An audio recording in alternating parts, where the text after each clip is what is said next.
Hey everybody! Thanks for tuning in to the Silver Spook podcast. I am Silver Spook, aka Christian Miller, and I'm very excited to be here with. I'm Francisco Gonzalez, also known as Grundislav, and I'm very happy to be here too.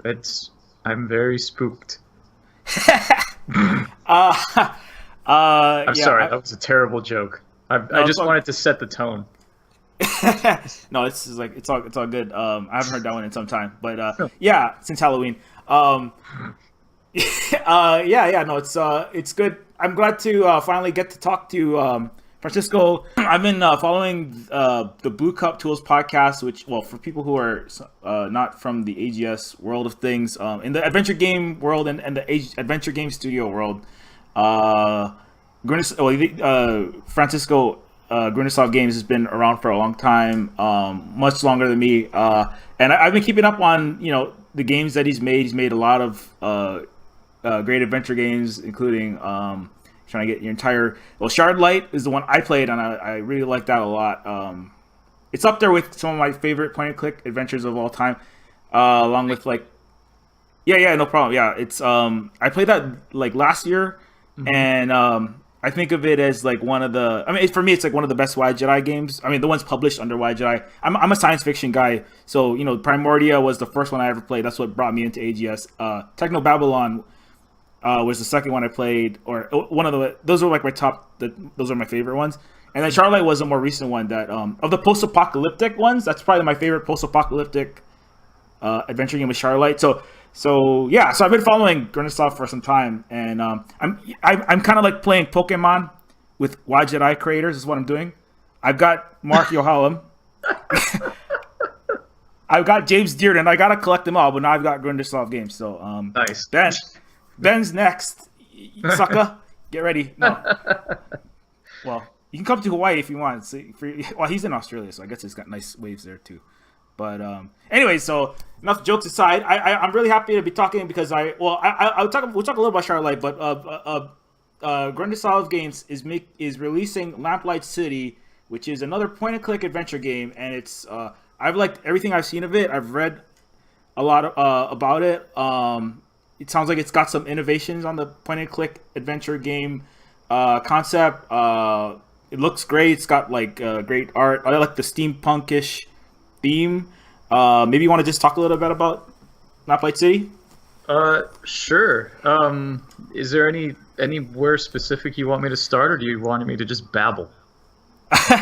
um, I don't know. Pretend like you really want people to buy the game, and they're like, Okay. why should I buy this game? Okay, so yeah, Lamplight City is a detective adventure game. I'm actually more inclined to call it a detective game than an adventure game because you mentioned the word innovation, and that's a word that is good, but it's also kind of well, it's not bad. It's an interesting word because I feel like I'm not necessarily reinventing the wheel, as in the sense of like innovating any particular mechanics in the adventure genre.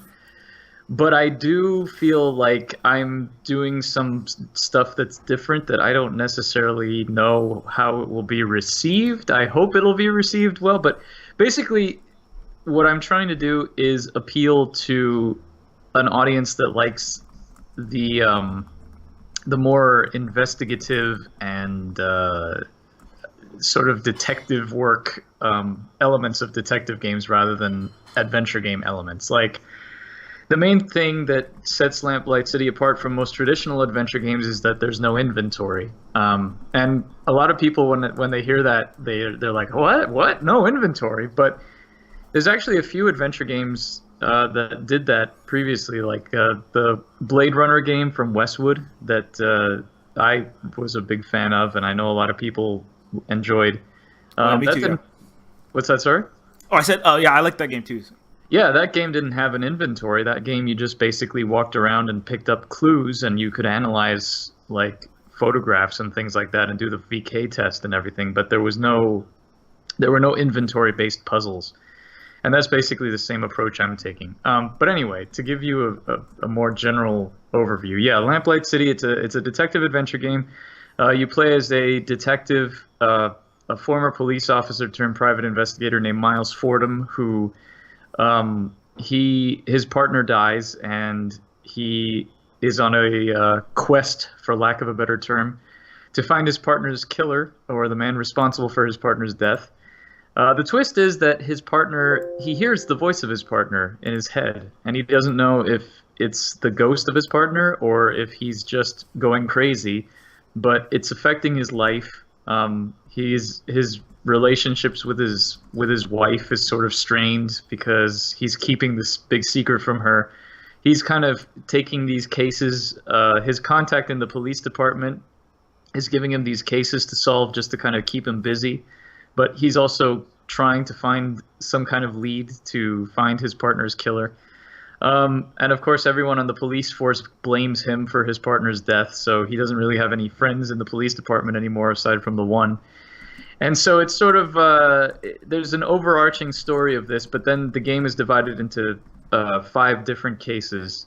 And so each case has different solutions and multiple potential suspects. And the big thing is that you can get it wrong, and you can actually find yourself in a dead-end situation, but the game will continue anyway. So like if you've exhausted all your leads or you've made everybody angry, you can just declare the case unsolvable and move on to the next one.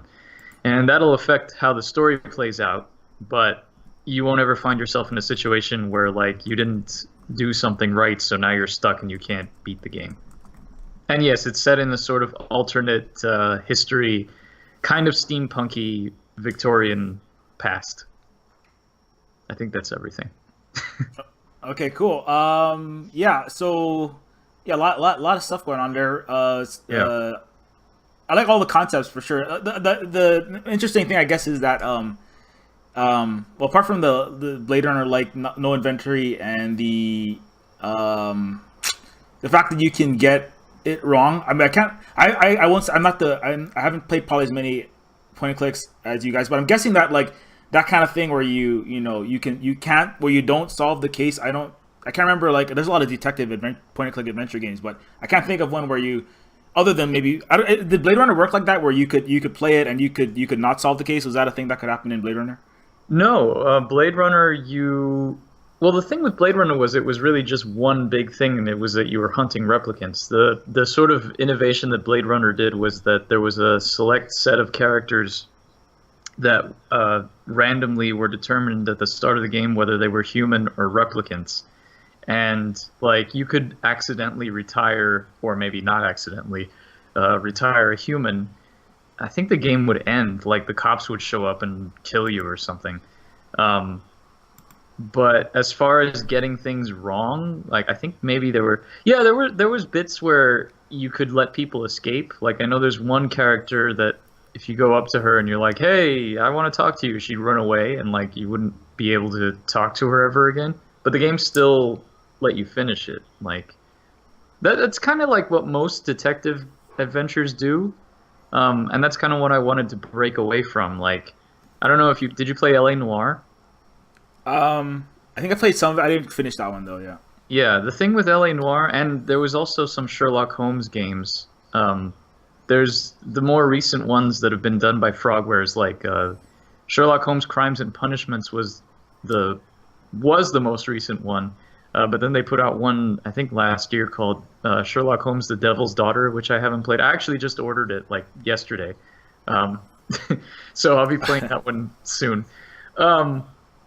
But the thing with those games is that they really push you towards the right solution no matter what. Like LA Noire had this whole gimmick, well not gimmick, but the whole mechanic about like the reading people's faces and catching them in lies and things like that. But I went back and I played it, when I was kind of doing research and preliminary stuff for Lamplight City. I went back and I played it, and I got everything wrong on purpose, and the game still gives you the clues you need. Like, if you can't get the information out of the suspect, it'll still, like, some other thing will happen where it's like, oh, hey, look, here's the thing you need, like the bare minimum to solve the case. Or at least be able to say, okay, the case is solved. I think there's only like one instance where if you accuse the wrong person, you get a game over, but then it just lets you retry.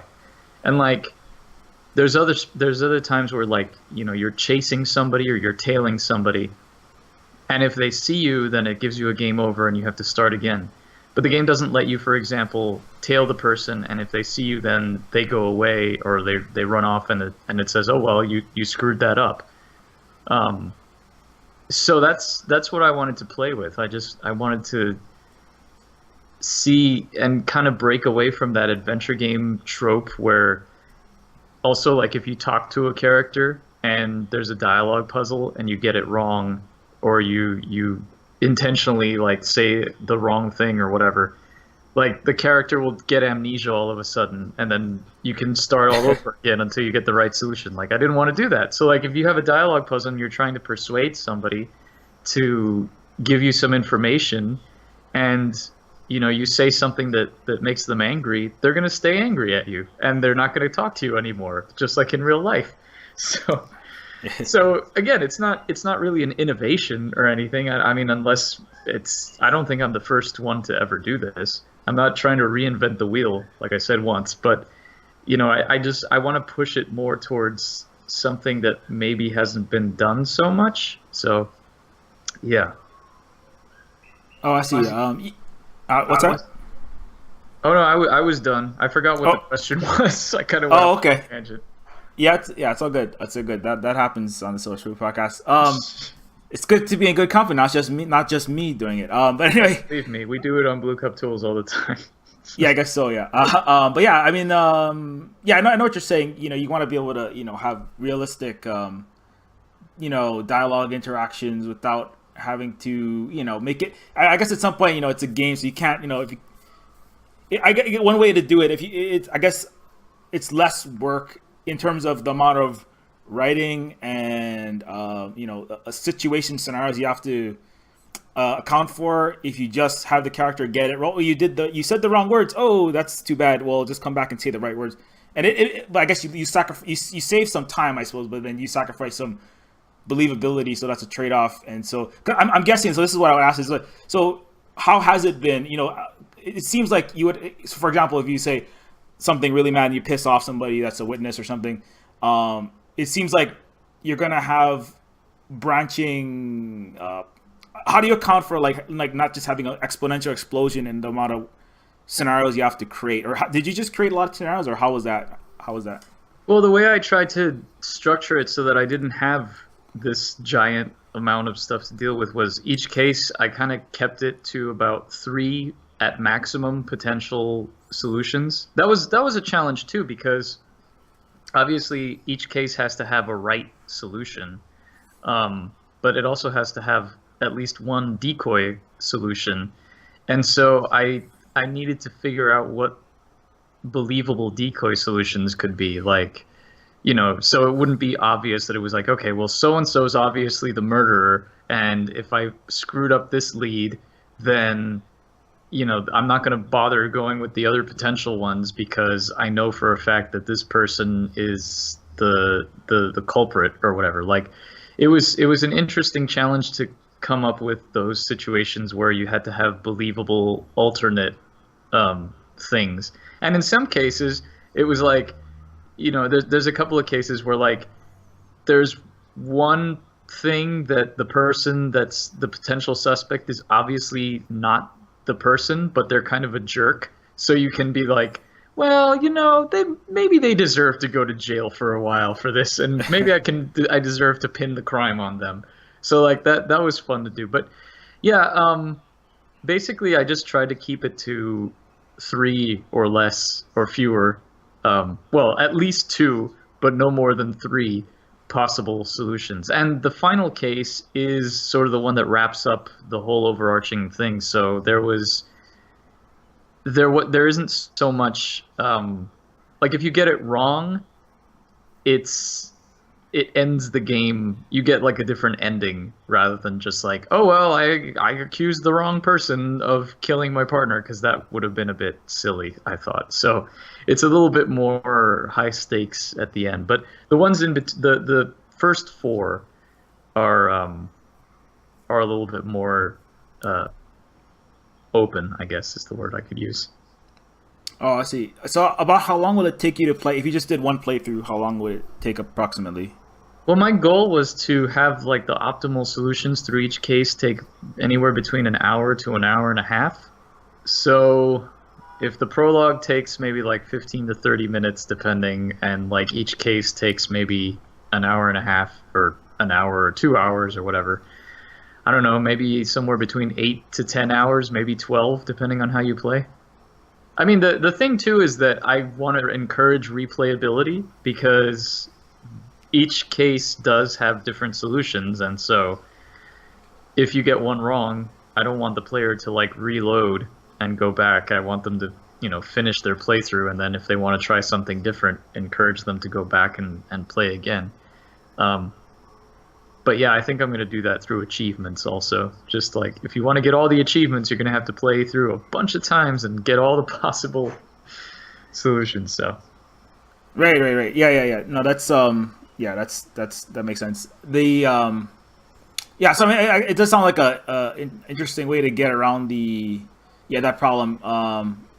And you don't feel like bad. I remember, I think I read in an interview, or maybe it was in a podcast or something else, that you wanted to, I mean, because one other challenge in point and click adventure games in particular is that you have I think Mark Yohalam of Primordia, I was talking to him about this, where the difficulty in point and click adventure games is not necessarily something that, like, playing more of a point and click adventure game, unlike a platform game. If you play Mario more, you will over time develop the skill, the eye-hand coordination, and the mechanical muscle memory skills that you require. Like, the longer you play the levels, the first time you don't beat it, the second time you get better, and the third time you improve. Playing a point and click adventure game over and over again, if you don't get it the first time, like, you don't get that, you need to put this you need to put this chicken in that pulley, or you need to do this, or any of the other, things we could reference. You don't get the logic or whatever, the mental map of the world that the game designer had. When you come back the second time, there's a good chance you're going to miss it again. And by the fourth time, you don't get better at it. You just get more and more irritated at the game until you rage quit or something else, or you go look for a fact on the internet. And not having either your mind being the same, or not your mind not matching the game designer's mind, or you not being, I don't know, for whatever reason, not that good at the adventure games, is not going to improve over time, unlike a platformer game. So it's interesting. Like, so if you're not really good at solving detective cases, I think you said, it's not like it's okay to just not have gotten it and just get it wrong, and rather, right, as opposed to spending your time spinning your wheels and like looking up on the internet and watching let's plays to figure it out. Right. So, yeah. I mean, the thing I'm trying to avoid with the design of this game is to avoid having players get stuck and have to look up a walkthrough. And the way I'm doing that is, both by having these multiple paths and multiple ways of solving the cases, and also by having a casebook that lists your objectives. So as you go solving or investigating the mysteries, you always have a clear goal of what your next move is. So I'm trying to have the player not ever be like, well, what do I do next? Because that's a big problem in adventure games, I feel. And also, like you say, especially with adventure games that are just linear stories, like, if you don't get it, you're, even if you go with a walkthrough and you get the puzzle, like, if you come back to it, you already know all the solutions, so you're not getting better at it. Like, it's true, you're not developing any sort of skill. You're just playing the game again with the memory of knowing how to solve the puzzles. And that's the thing too. Like, just because you solved one adventure game doesn't mean you're great at all adventure games, because they don't all follow the same logic. So, it's something that we kind of went over Lamplight City, so we could branch out a little bit. Sure. So I mean, just generally speaking, like, I've talked to a lot of developers, not in point and click adventure games, and in other. I also do Cyberpunk, and I'm working on other genres, but all indie developers nowadays, getting more into the industry stuff. This is a thing that not a thing that anyone's struggling in particular with, but it's a question you have to ask, because in the olden days, there was limited number of games. There's a certain the expectations of the players were different, but nowadays a lot of people, and I think David Gilbert has also said this, if you don't get the thing within 5 minutes, then people are gonna be, as we just said, people might just not play the game because there's so many games. There's 6,000 games released on Steam. So you really So I guess you have to account for that. I mean, in one way is as you said, letting the player just not necessarily get it right. So if you're an expert, amazing point and click veteran, and you just for some reason you're just really good at them, then you get the best outcome every time. And if you don't, then you get the maybe not so good outcome, but you don't get frustrated. Right. And another solution might be like one in near future, I would say I tried to balance it by not the game. I mean the gameplay most of it is dialogue based, and it's not that hard. I mean compared to I would say it's not hard compared to any of the other Wadjet Eye titles as far as I know. So I just kind of made it a little bit easier, and also it was my first point and click, so sure. I didn't want to I didn't want to get too complex with the puzzles because I didn't super know what I was doing. I come from FPS and like immersive simland, so I'm a digital immigrant to point and click world. So I knew I would have screwed up some of the puzzles. What I didn't know, I knew some story stuff. So my solution was just make it moderately. I know I'm gonna might irritate a few of the veterans who are like, why is this? Some people said this is not. I wish this was harder. I wish there was more things to click on. Right. But then the balance was I won't get 20 negative reviews on Steam in the first day because everybody's like, wow, I can rage quit this thing. This is one of those dumb games, right? So, but here's a question. So for you're working on this game, it's coming out 2018, as I understand. Mm-hmm. How has the what do you? I don't know what are you thinking about that? I mean, because it is a thing to deal with, right? The 6,000 games. And, oh yeah. Yeah. So what do you think about? What do you think about that? What have you been doing about that? What do you think about it? Well, I mean. Well, you brought up 2 points that I want to answer, but I'll address the first one, or the most recent one first. Which, I guess I don't really know what I'm doing about that. It's true, like there's so many games. There's so many games, and it's so hard to get attention, and it's so hard to stand out, and it's so hard to get sales that it's just really difficult. And I mean, there's really only so much you can do. You can put your faith in, your marketing, and you can market the hell out of your game. You can tweet about it 20 times a day, and there's still people that will still not have heard about it. Like, I always feel bad when I tweet about promotional stuff and then I retweet it because I feel like my followers are going to get sick of seeing it all the time and unfollow me and defeat the point of doing it. But there's always at least one person or more than one person who's like, oh, cool, I've never heard of this before. Like, you could be shouting about it till you're blue in the face, and someone will have guaranteed never heard of it. I mean, my biggest fear is that Lamplight City will come out, it'll sell 500 copies, and then that'll be it. Hopefully that won't be the case. I mean, I don't know. But, yeah, it's tough. It's tough. And I mean, I'm curious what your experience has been like, because, for your first game, and it's an adventure game, super kudos to you for releasing an adventure game as, your first project, because it's such a niche genre. And I mean, I don't know. I don't know. I don't understand how marketing works. I don't understand the market. I'm glad that people are still interested in adventure games because I like making them. And I really don't know. I really don't. I wish I had an answer to your question, but I don't know. I really don't know. No, I mean, it's all good. I mean, don't feel bad, because I was telling you, Mark. I mean, I don't want to put words in his mouth or James Dearden's mouth or any of the other folks I've talked to, but basically, it's unanimous. I mean, everyone I've talked to, and I've talked to 7 or 8. Some of them actually. The last guy, Jonas Waver, he actually runs it's almost not indie. It's like a 10+ team. He has a marketing team and everything. And he's like, yeah, I don't know what the solution is.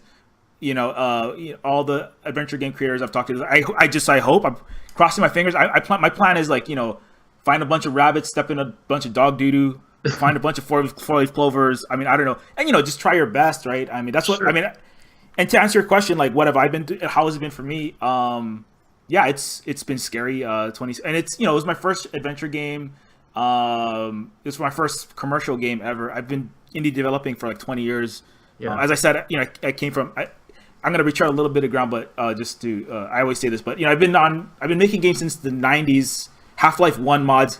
This is where me and I kind of talked to James a little bit because James Dearden, he's also a big Deus Ex guy. So yeah, so I've been modding that game since like the 2000s. Half-Life 1, Deus Ex, Unreal Tournament, lots of first-person shooters. I work for some game companies, and I just decided, well, it's kind of like, long story short, I decided recently I have to do this because otherwise I'm going to be a 60-year-old Goldman Sachs high-frequency trading asshole making millions of dollars and not doing anything useful and wondering, I wonder what it would have been like to make a video game and try that. So that's kind of what that's kind of my thing. And I'm kind of insane that I was like married with kids and I told my wife, I'm gonna just like not work like much and make games. And if my wife wasn't Canadian, she probably would have divorced me. So that's a pro tip that I always. I'll keep that in mind. There you go. No pressure. I mean, like, don't feel like you have to get married and then, but I'll say, it is a crazy thing. It's a crazy thing to do. I mean, it's even more crazy now in 2017. And Mark had a good point, which is that if Primordia in 2013 was it 20? What year was it? 2013. 2012, I think, is when Primordia came out.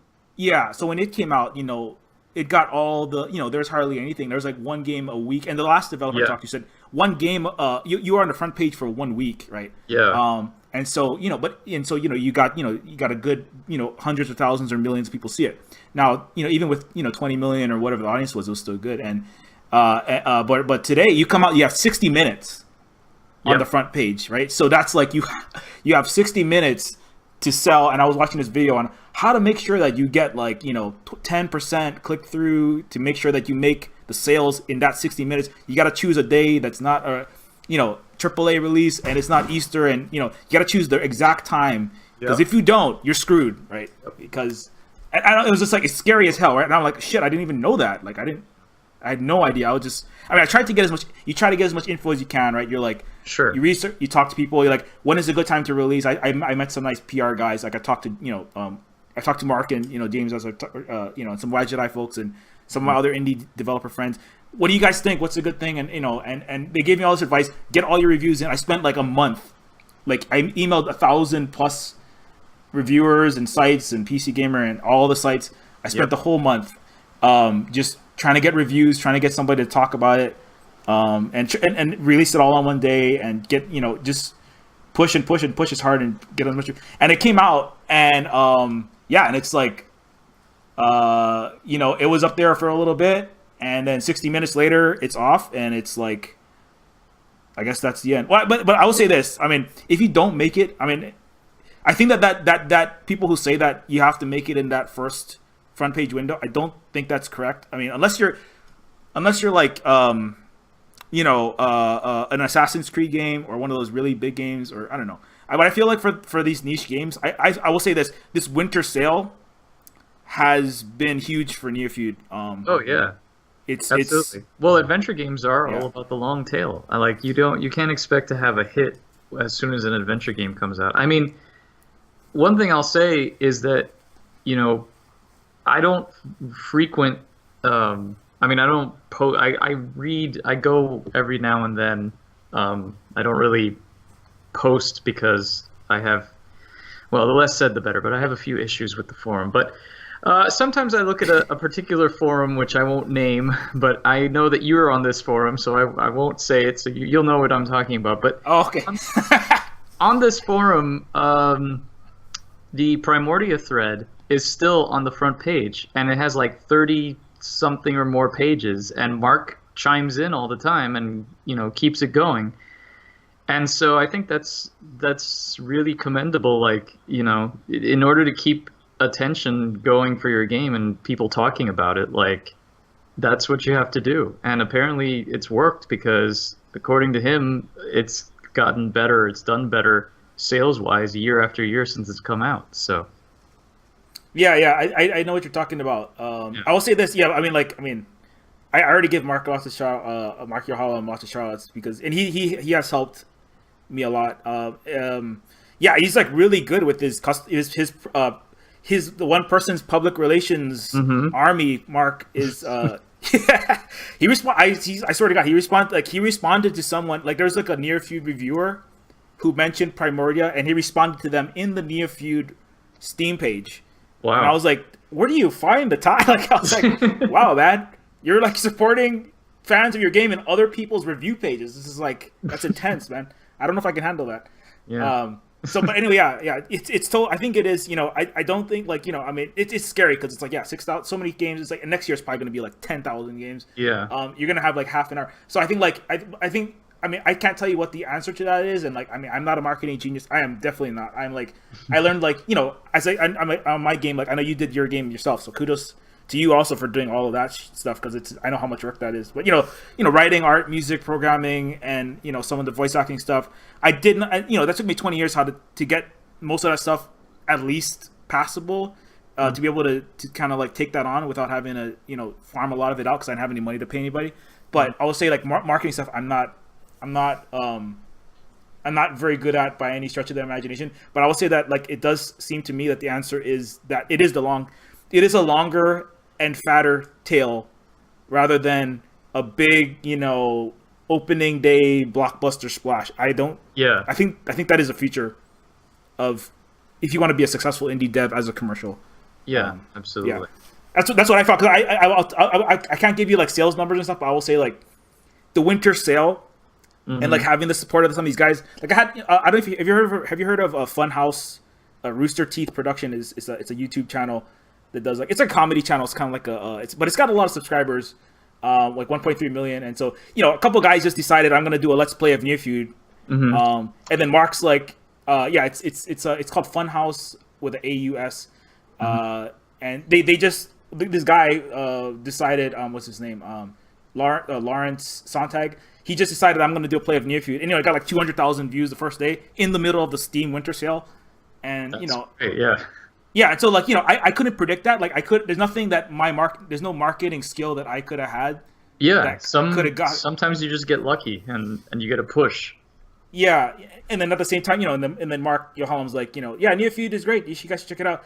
Right. And of course, if I had been a dick to Mark, if I just been a dick and I was like, oh, I'm never going to talk to you, and I'm too scared to talk to you because you're Primordia, or for whatever reason, right? It just but the opportunity arose, and I will say the winter, it's actually done better than the release, like this time. So so if if your game doesn't come out and you don't make $1 million the first day, that's not. I don't think that's the end, especially if if you're unheard of, right? Because how can you expect it? So I think it's a lot of it is just like it is like a lot of luck, but you have to also I don't know.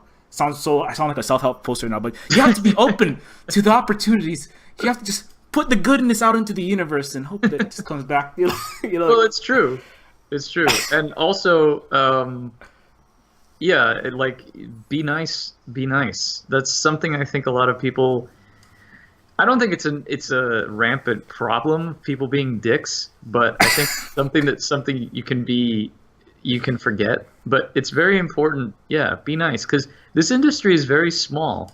You'd be surprised at how small it is. It may seem like it's not, but you never know what might come back to bite you. So it always pays to be nice. And if there's somebody who you don't like, at least be cordial to them. Don't like go and be like, oh, this person's an asshole. Unless you really trust, unless you have a really good friend that you... because otherwise, if it gets around that you're talking bad about people, no one's gonna take you seriously, or they're gonna think that you're a trash talker. Anyway, there was something else that you mentioned that I wanted to talk about, but now I've completely forgotten what it was. I guess I should probably have written it down. Oh well. So I'm gonna talk about was it to do with was it indie game related? The industry stuff or?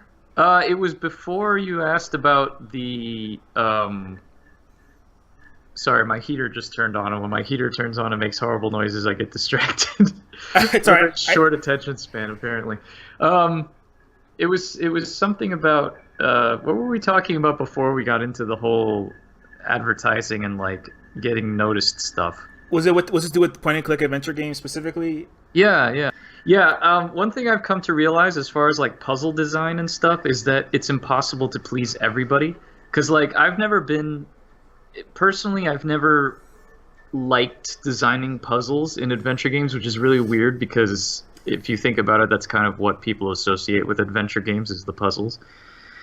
Because it's so hard to hit that balance between, a puzzle that is not completely insane and, think like the designer type design, and a puzzle that, like, I'm pretty sure it's practically impossible to design a puzzle that every single player will think is both fair and the correct amount of difficulty. Because what is the correct amount of difficulty? Some like hardcore adventure fans really want all of their puzzles to be really, really hard. And some people don't like hard puzzles. They want them to be challenging but not super hard. Other people don't like puzzles at all. They want them to be easy. So it really just doesn't I just think it's impossible to get it right for everybody. So my games have always sort of gone towards the more easy puzzles. Like a Golden Wake, a lot of people complained that it was too easy, but that was because all the puzzles were grounded in logical, real-world stuff. Because, it was a historical fiction game set in the 1920s. There was no space for, like, wacky inventory combination puzzles. Like, I think there was one inventory combination puzzle in that game, and it was attaching a metal pole to a toy streetcar. Because that was, like, it. That was what you needed to do. And then with Shardlight, like, there was some more puzzles. There was more space for puzzles, but, like, a couple of the puzzles people thought were really hard, and, some people thought that the other puzzles were easy, and then I got a lot of flack for a lot of puzzles that, were the same because it was the same solution to all of them because it was just using your crossbow on stuff. Hey, I like the crossbow. Yeah, in hindsight, I probably could have designed them a bit more with a bit more variety, but like the idea there was just that, you're in this post-apocalyptic wasteland, you have a crossbow, like it should work as a multi-tool, like, you should be able to use it for multiple things, because in a post-apocalyptic wasteland, you're not going to be scavenging for, a piece of string and the hook to make a fishing rod to whatever. That's always my go-to is whenever I have to come up with whenever I'm thinking of just like an off-the-cuff silly puzzle, I always go towards making a fishing rod out of something silly. To catch a dead man's wallet in a jacuzzi. Is that no, that's I'm thinking of a specific puzzle. I don't want to say which one because I want to piss him off, but oh, okay. If it's from the game I think you're thinking of, I never actually played that, so yeah. Oh, okay. Anyway, yeah. So like, like there's a puzzle in a game that I played recently where it was like you had to get a pole, an antique pole from an antique dealer, and then stick some putty on it to get an ID card from the bottom of a canal, and it's like, yeah, in some adventure games that works, but not in a post-apocalyptic adventure game. And same with not in a detective adventure game, which is why I don't have any inventory puzzles at all in Lamplight City. Because, like, if you're investigating a mystery, you're not going to be doing all of these wacky things. It just doesn't fit the tone of the game, in my opinion. But yeah, like, just going back to the main thing is that like, puzzle design, it's hard to please everybody. So I think the main thing you just have to focus on when designing adventure games is immersing the player in the world. You mentioned before about, clicking, not having enough things to click on. I think it's really important to have lots of hotspots and not so many that it becomes like, especially if you're doing like inventory combination stuff, don't have so many hotspots that it's like you have to click everything on everything, because once you get to the point where the player is clicking everything on everything, that's when you know that your design wasn't so great. But just, to have a lot of stuff to look at or interact with in the world to make the player feel more immersed in the world, I think that's very important over having wacky inventory combination puzzles. Yeah, I think like I think that I haven't played all the way. Well, the one I've definitely played all the way through is Shardlight, and I mean like I'm trying to think of how stuck I got. I mean, not that it matters because again, as you said, like it doesn't really, you can't get it 100% right because I think Mark's part of this thing was you don't know what's in their head and what's in your head. Like you might, for example, if you were like a scientist and you knew how to, I don't want to give away the puzzle, but if you knew how carbon works with certain purification of certain with air, you might solve that like right off the bat, right? Now if you're like well, yeah, I mean there's the two most in Shardlight specifically, the two puzzles that are the most not out there, but the two most, the ones that stump people the most are the chalkboard puzzle, which in hindsight we probably should have cut it or at least done something to it, because it's the hardest puzzle in the game and it's at the beginning of the game. And I think the problem with that puzzle is that it requires you to do too many things in such a large space. Like it's not a huge amount of places to go, but like it's one room where the puzzle is. Like the chalkboard is in one room, but you're required to get the chalk in the room adjacent to it. And at the same time, you still have available to you all the rooms in the marketplace, which is about, there's the main scrolling one, there's the alley, and there's the well. So there's 3 there. And then there's like 2 other locations you can visit. So there's like 5 rooms. So if you don't realize that the puzzle is contained to that one area, you're exploring all these places and you're thinking, okay, well, what do I do? And then you start getting frustrated because there's all these things. Like if you're going to have a puzzle like that, I think it's wiser to just have it be within 1 or 2 rooms.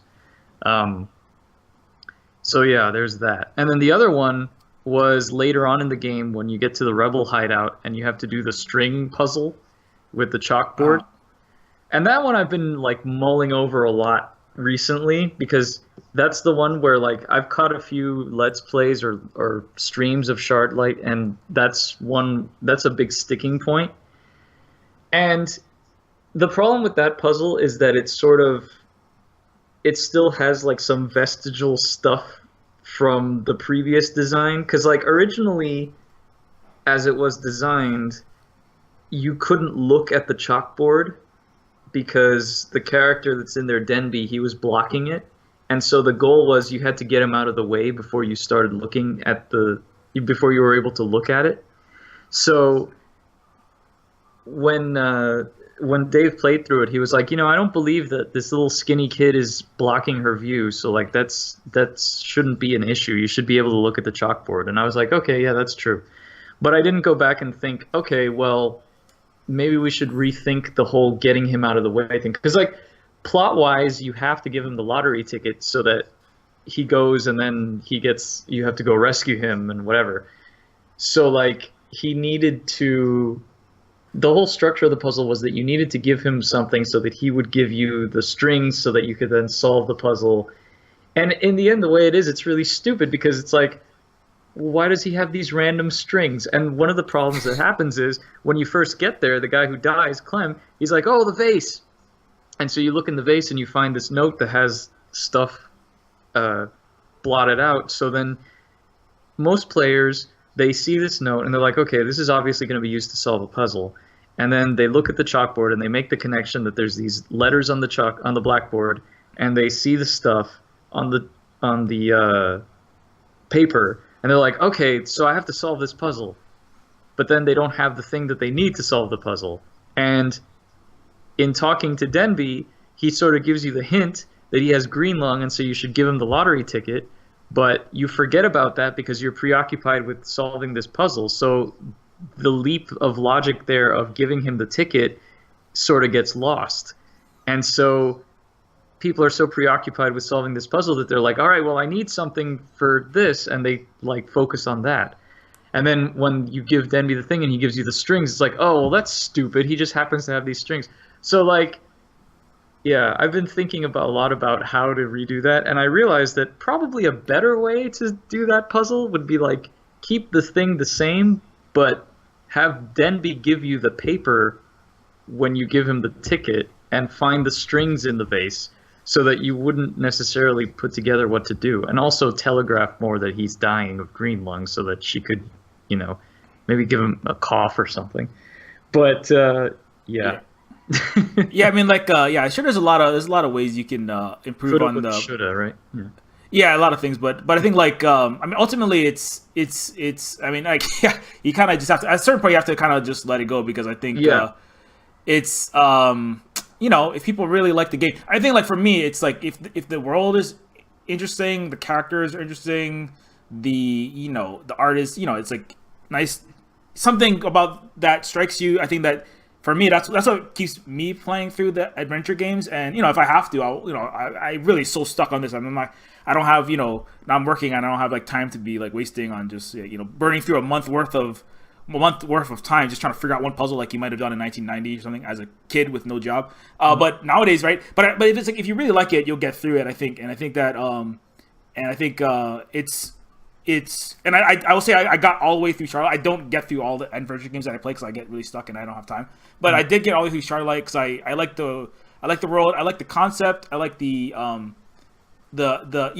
play. I mean, I'm a big fan of post-apocalyptic and Mad Max and the all that fun stuff, the Fallouts and all that. But I like the concept of Shardlight in the taking that French Revolutionary scenery and a lot of cultural and symbolic motifs from that, and then like infusing it into a post-apocalyptic scenario. Because for me, I if I was like the judge on like America's Got Gamedevs, if that became a reality TV show, and you're like one of the computer, my rubric is like creativity is like 10 times as much as everything else. I mean, or originality. I'm big on that stuff.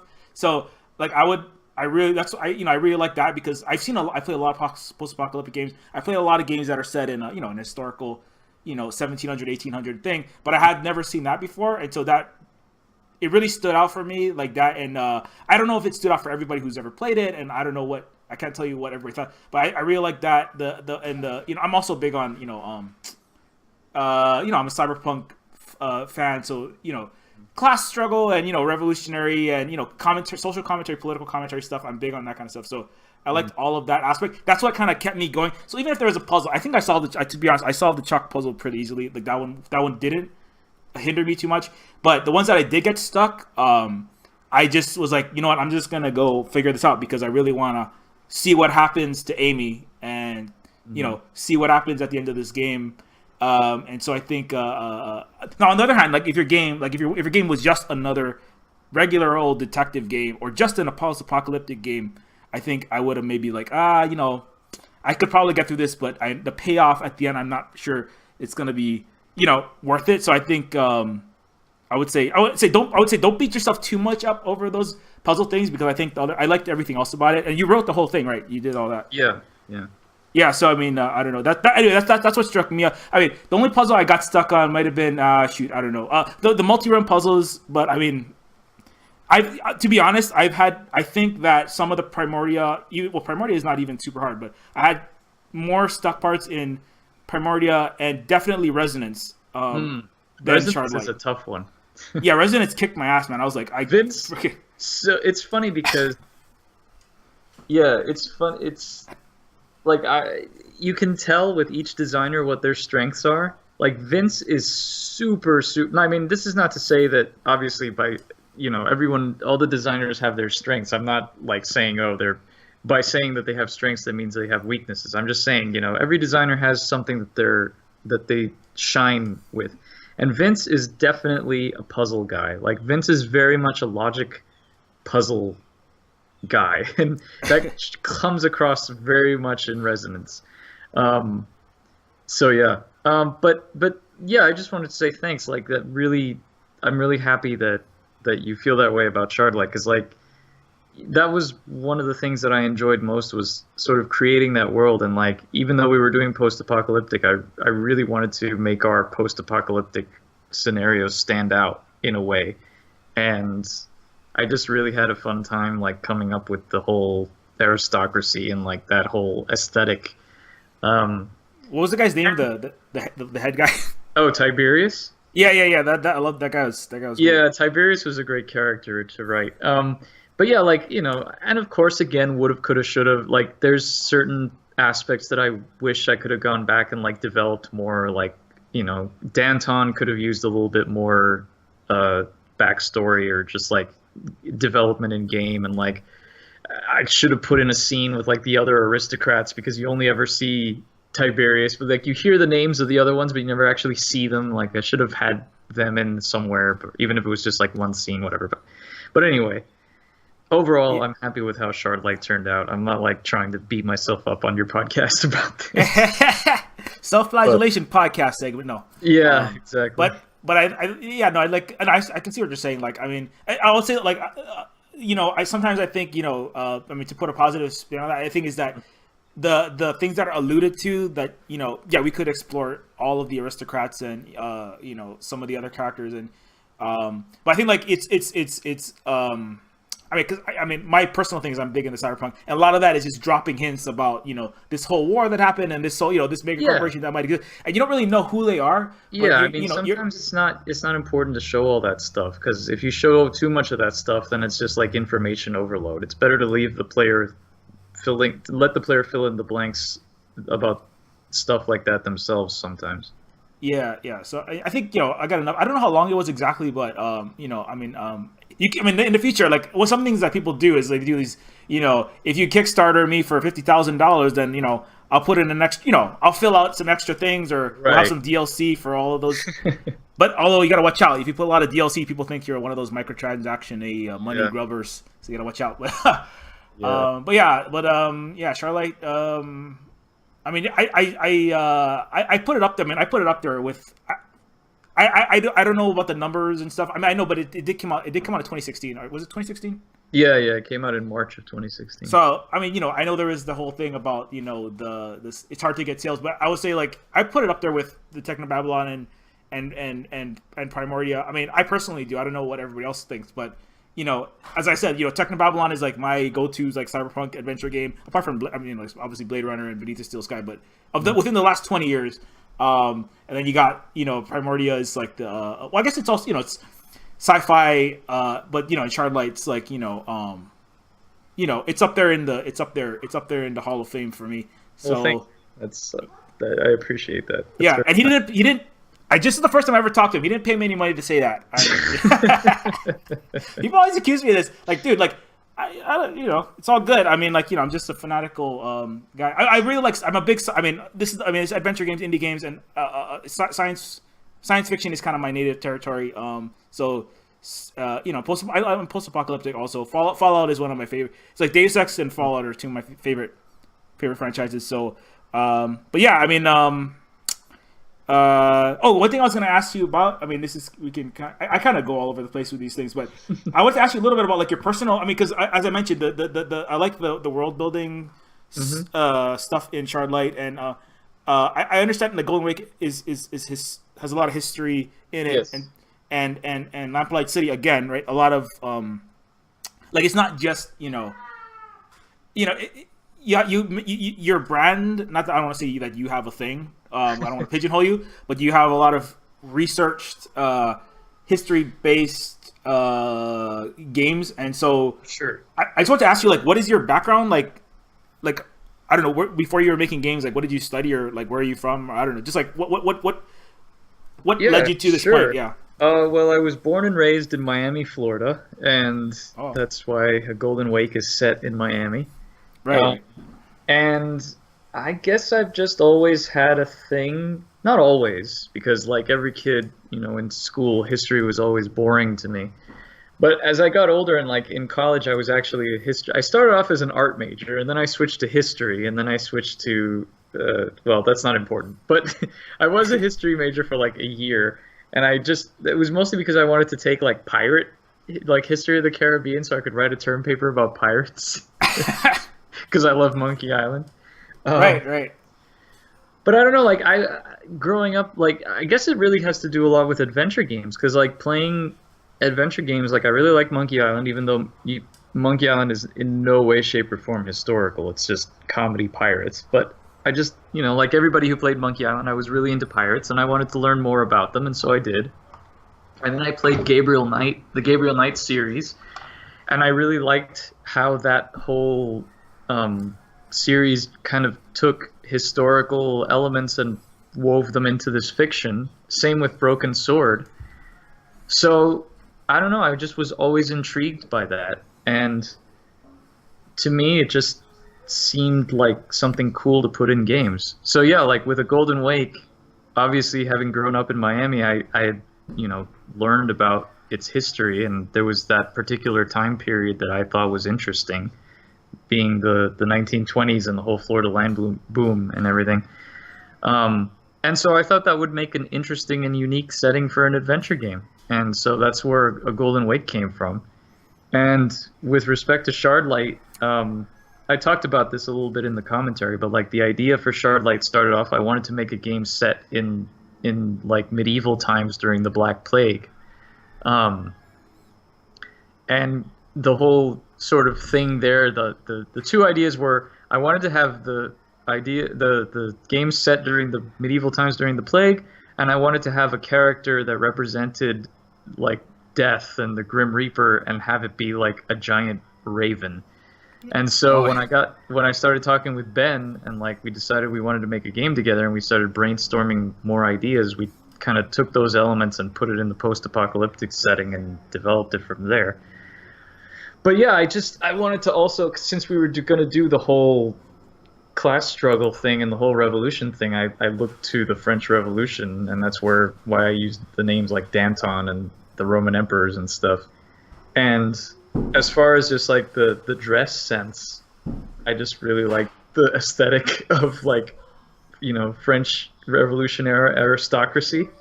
And I thought it would just make a really cool juxtaposition to have this post-apocalyptic world where you have people dressing up like this, and you have like the leaders wearing these weird masks and just looking like fops and powdered wigs and stuff, while everybody else is like scrounging around wearing, cloaks and crappy clothes and stuff. But yeah, like, and as far as with Lamplight City, yeah, the thing too with Lamplight City is when I first conceived of it, like my main thing with Lamplight City is I wanted to make a detective game that was inspired by like Edgar Allan Poe and Charles Dickens, and like that whole tone of like the macabre sort of Edgar Allan Poe, and the dirty London of Charles Dickens. And I didn't want to necessarily set it in the real world, because what I found with A Golden Wake was that I tended to favor historical fact over interesting story. And so, like, in wanting to depict events which I thought were interesting, I kind of took the story of Alfie Banks and, like, put that in the back seat where that should have really been the forefront.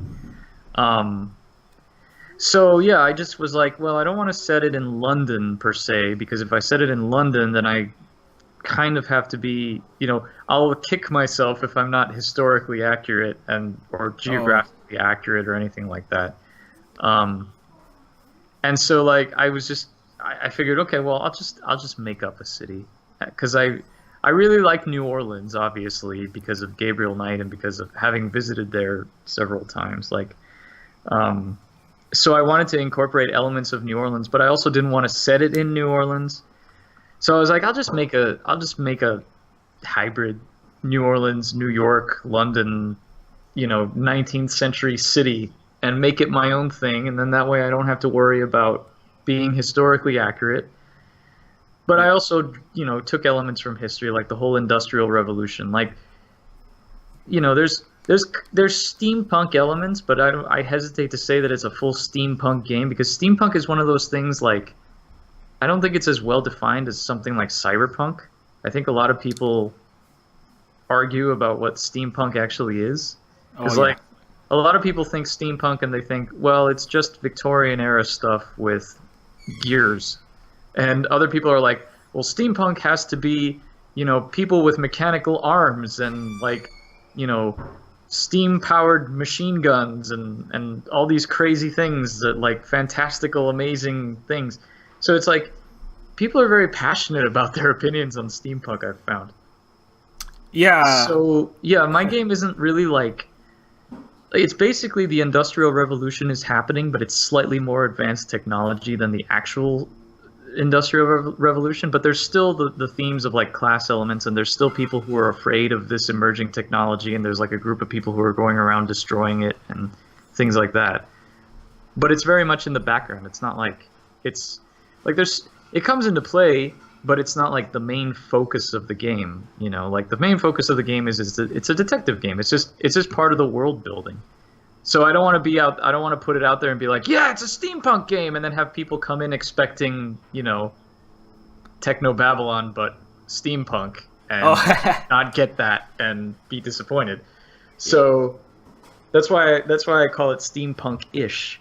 Because I mean, I try to keep it in the world from like a historical perspective, like you said, like, you know, what if our, you know, the Industrial Revolution had happened slightly earlier and had slightly more advanced technology, but not so advanced that it's like, you know, it's kind of like it's on the cusp of just happening. Like there's this technology, well, there's this energy that's called ethericity in the game that is this theoretical like electricity, but it comes from the ether, and people are kind of wondering if it's a real thing or not, and people are doing experiments with it and stuff, and you know, people are kind of afraid that if things go too far, then what will happen to the world, and like how will it change, and people will be replaced by machines and stuff like that. So it's kind of like this situation where some of the population is embracing it. You know, the more rich people are embracing it, and the working class are more like, well, this is not good for us. So that's happening in the background. But it's not this extravagant, like, oh, people are walking around with pet robots and automatons are doing this sort of thing, and, you know. Yeah. I mean, like, to be fair, like, in, as I said, like, you know, my native stuff is Cyberpunk, and so, as I understand it, you know, Cyberpunk itself, right, like the godfather of Cyberpunk, William Gibson, he won the Hugo Nebula, and I forget the other one. He won like all 3 prizes one year. He's also the one who, kind of like the godfather of Cyberpunk, has himself. He himself like kind of left the. He kind of was like, people started wearing the trench coats and having the pink mohawks, and he's like, right, you know what? I think I'm gonna leave this party because now it's becoming, you know, as Jeff Goldblum say, you're packing it, you're putting it on the plastic lunchbox, and you're selling it. You're selling the Cyberpunk. You son of a bitch! You took my culture and you're selling it. You're commodifying. Anyway, so Cyberpunk was like, you know, it was a marketing term at a certain point. Sure. Some people still are Cyberpunk nationalists, and they're like, you know, has to be this way. I use it very loosely. You use it very loosely because I just want people to kind of get an idea of what the kind of stuff that like that Neofeud is about, for example. And I think it's really, you know, it's very you know, it means something else to someone else. To some people, it's a visual thing. It's the neon, and this year it's apparently, you know, hot fuchsia is the color of 2018 because there's Snow Crash in every Cyberpunk film. James Cameron's Battle Angel Alita and freaking Altered Carbon. All these Cyberpunks coming out this year. Yeah. So, and you know that, you know, but to me, I like it because of the stuff, you know, because of the, you know, the mega corporations and the punk, the anti-authoritarian, the questioning of, you know, what is technology, what is the merger of man and technology, kind of the Black Mirror-ish stuff. Mm-hmm. I like that stuff. I like the class stuff. I like all that stuff. And also the visuals are nice too, but I more like the other critique of capitalism and all that kind of stuff. And so, but steampunk also, I think, similarly Bruce Sterling and William Gibson wrote a book called The Difference Engine in the late, what was it? I want to say the late 80s or early 90s. That was the first. That's considered the first steampunk book because it was set in the mid 19th, mid 1800s, and it was a world in which the information age arrived because Charles Babbage's difference engine. That's why they call it the difference engine. Right. So information technology arrives 100 years earlier, and the Victorian, Edwardian people are going through an even more insane, what do you call, rapid? It's a massive disruptive is the hot term nowadays in Silicon Valley. But it's like you can think of it as that was the first disruption. Except instead of computers, it was industry and machines, and so I think that was the first term. And also it was a literary term. Like cyberpunk was a literary term that has since evolved into a pop cultural clothing style movie game, and steampunk similarly is like, it's a subculture of clothing, brass monocles. I think honestly, they're very similar. It's just sort of like a palette swap or a reskin, if you will, because the themes they deal with a lot of similar themes. It's just a different time period. Cyberpunk is the future, steampunk is the 19th century. Yeah, exactly. But essentially, it's the same stuff they're dealing with. Yeah, it is, and I think it had a lot to do with those writers who worked on them initially. They're the same guy, so his opinions and the things that he was dealing with, like he deals a lot. It's almost like anthropological studies of human interactions with technology in the future and in the past. So yeah, it is difficult. Even when I say cyberpunk, I always say I'm the cyberpunk, guy, and it's like people don't. Everybody comes to it differently. Some people, they looked at like the game and they might look at it. I think it's cyberpunk. They look at it and they go, "What? Why doesn't it have like flat? Everything's nice and shiny and cel shaded and anime?" And I'm like, dude, like cyberpunk is not anime necessarily. Like Ghost in the Shell, fine, but that's not it's like kid. And then I start sounding like old, like you goddamn kids nowadays. We have to walk uphill both ways in the snow just to put on our mirror shades, and now you're just running around with all this freaking Ghost in the Shell live action movies. What the hell is this? Like, get off my lawn, kids. Get off my cyber lawn. So, but yeah, it's like but you're smart to use steampunk-ish because you might piss off some folks. I'm sure I'm still gonna piss people off. I'm fully prepared for that because that's just how it is. But I'm just trying to cover my ass by not saying, "Hey, it's steampunk," and then have people that are expecting more be disappointed. Yeah, at the end of the day, you gotta have something for you have to tag it with something. So sure, that's good. Yeah, and so I don't know. It is. I guess the other topic I do talk a lot about. Well, let's just do this now since we're on the steampunk and the cyberpunk thing. I asked everybody this on the podcast. What is your okay? I don't know if. Let me just ask you first. Are you? I know you're obviously into steampunk, but do you have you watched cyberpunk stuff, or are you? I know it's probably not your main thing, right? But are you into any cyberpunk kind of stuff? Or? I'll be completely honest with you. Yeah, I've had a relationship. Like my relationship with cyberpunk is very cursory, I guess. Like I've consumed some cyberpunk media. Like I like Blade Runner. I saw the new one. I really enjoyed it. But I haven't read any steampunk. I haven't read any cyber. Like I read Do Androids Dream of Electric Sheep, but I haven't read any other Philip K. Dick. I haven't read any of the other like giant cyberpunk authors. I haven't really consumed that much cyberpunk media. So I'm not opposed to it. Like I'm not gonna say I don't like it. But I'm not a huge fan. Like I don't go seeking it out. Oh yeah, no, for sure, no, yeah. It's. I was asking that because I don't want to put you on the spot. But sure. Because I do usually ask I don't know. So so what my favorite cyberpunk movie is? Like I really only have Blade Runner and Blade Runner 2049 to.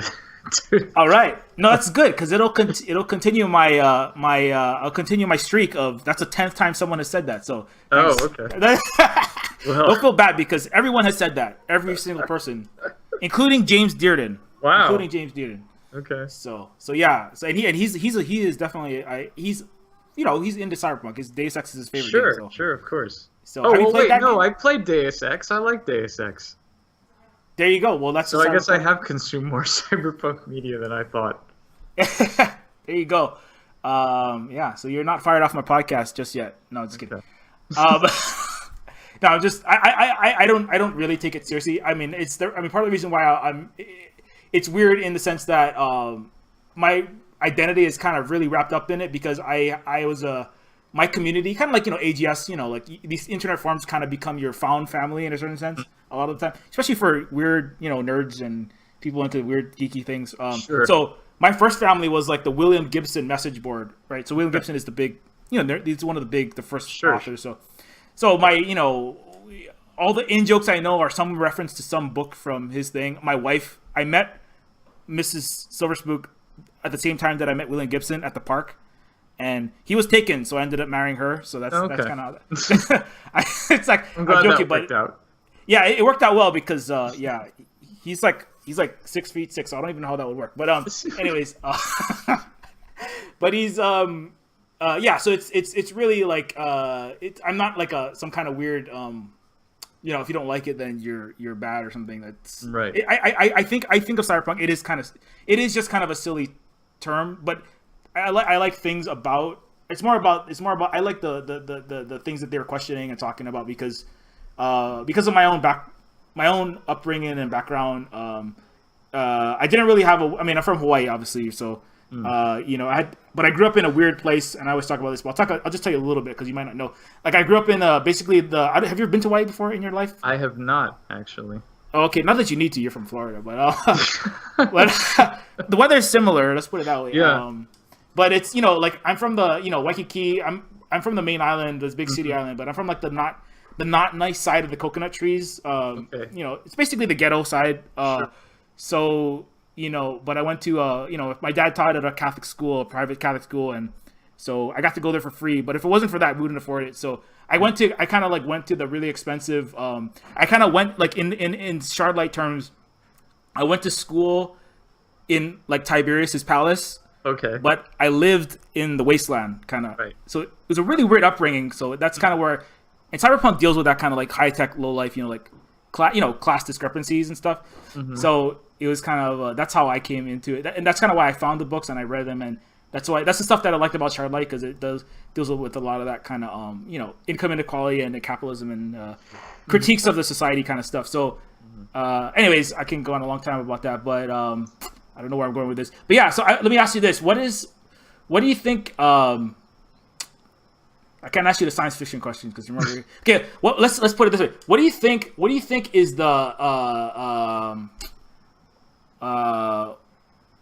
shit? I'm trying to think of a good question and I can't think of one. I'm trying to think of so like the alternate history stuff. What do you think is the strength of, let's say, alternate history? Because it is, to me, like a lot of this stuff, in terms of the writing is. It draws, like as you mentioned, it draws a lot of the things that people struggle with nowadays. Like for example, for example, the inequality stuff. I don't know. You live in the United States, right? So I don't know. Have you noticed that things are getting a little kind of weird here? I don't know. You might not want to talk about it, but it kind of sucks. Well, we don't want to devolve into a politics podcast, but yes, things are getting weird. Well, yeah. Things aren't getting weird. Things have been weird for a long time. I think it's just coming more into the forefront because people are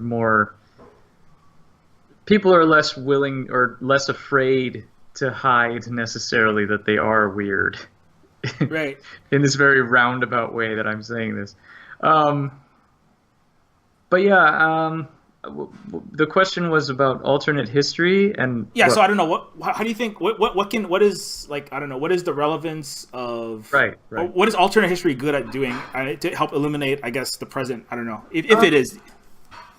Yeah, that's a good question. I think alternate history, it depends on how far you go, because like I think there's different levels of alternate history, because there's stuff like, oh, what if Germany had won World War II? You have stuff like The Man in the High Castle, where you have like Germans won World War II, and America is run by Nazis, and now in the current political climate, it's like, oh, gee, that doesn't seem like such alternate history. But yeah, I think alternate excuse me.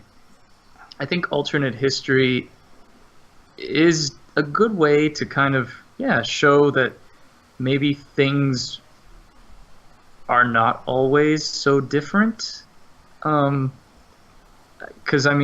it's not as extreme, obviously, as something in The Man in the High Castle, but, like, that particularly, we're seeing a lot of, the emergence of these groups that people are like, I can't believe it's 20. Well, now it's 2018, but I see a lot of tweets where people are like, I can't believe it's 2017 or 2018, and I have to actually say like Nazis are bad, kind of thing, And sometimes you have to, you stop and you think, you're like, what is this world we're living in? So I think alternate history can be a good way to show kind of the problems that we're facing and how maybe things that we take for granted are not necessarily always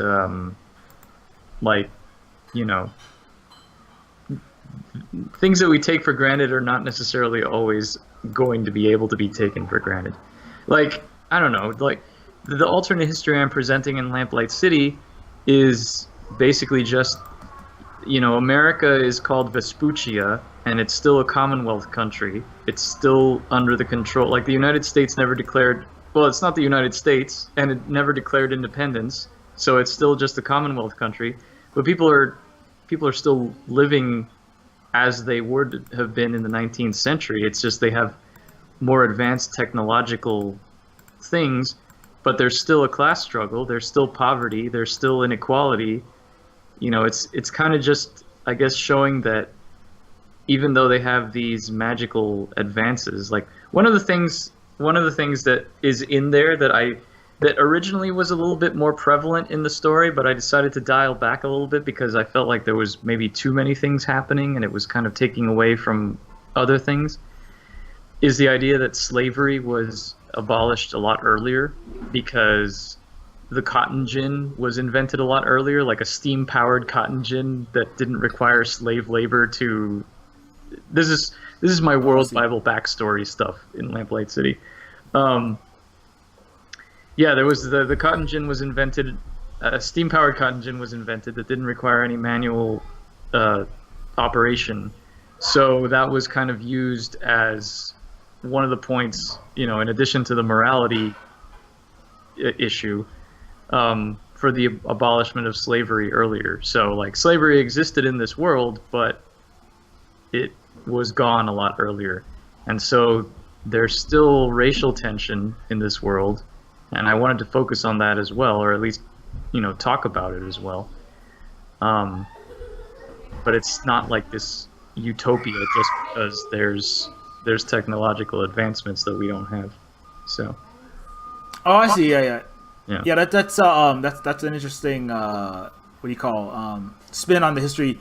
And it definitely applies to nowadays. I would say like in near future, it's, let's just put it this way. I don't mince words. I don't. Mm-hmm. I kind of just come out, and I've taken it is I don't want to say like it is a game that is necessarily it's more about the commentary and the social commentary and about things that are actually happening, and a lot of it is stuff I based a lot of stuff on my own personal experiences because I was as I mentioned, like where I grew up, and after I got out of college I was a social worker, and so I was a teacher for like underserved urban like the underserved youth in the inner city. So a lot of the stuff that like I have a very personal I don't want to say like chip on my shoulder, but kind of like I have very personal anger and I have very personal stories that I wanted to get across.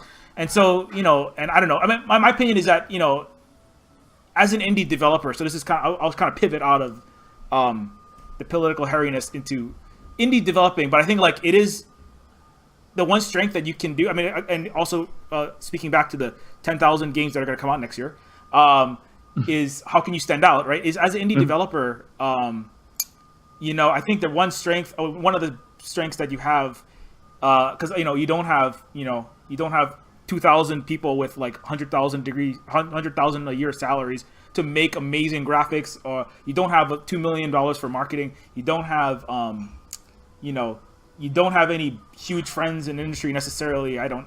Who can put your game out to a million people. So you have to. I mean, a lot of it comes down to making a game that's very personal.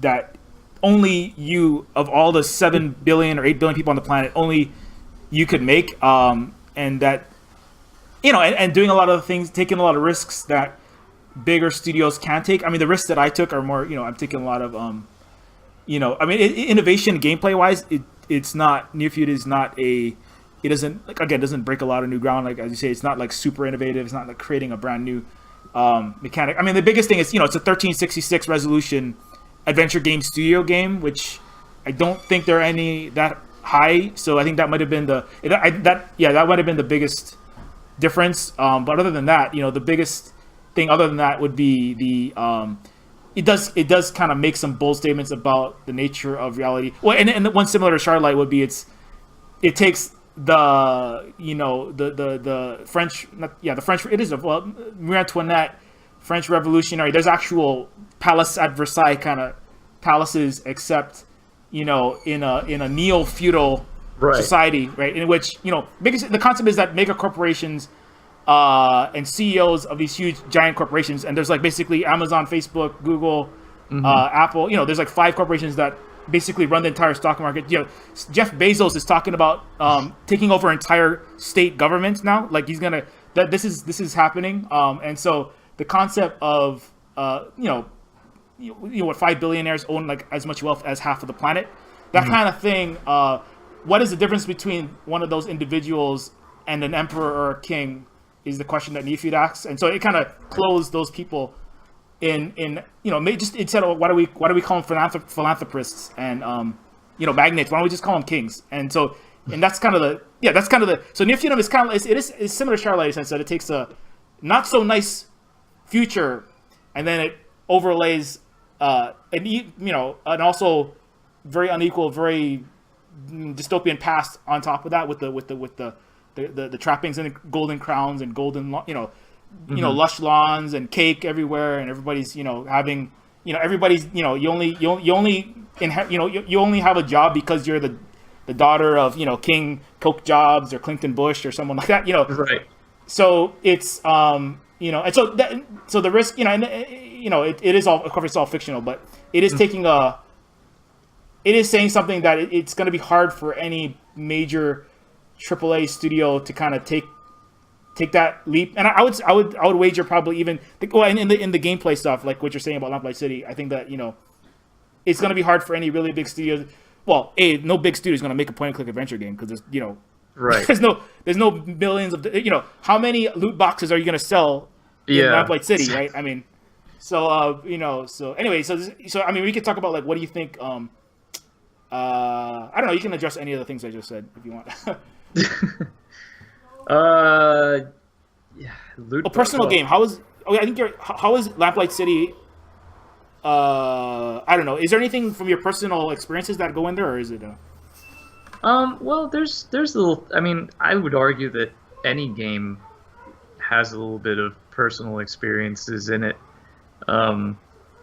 As far as like the trajectory of the characters and the things that they go through, not really, because I mean ultimately it's a story about a guy dealing with his mental state, and I mean I'm not claiming that I'm not trying to make any comments on like mental health or anything like that. Like that's a can of worms that I don't want to open, and like I'm not trying to portray any sort of like issues of mental health or anything like that. But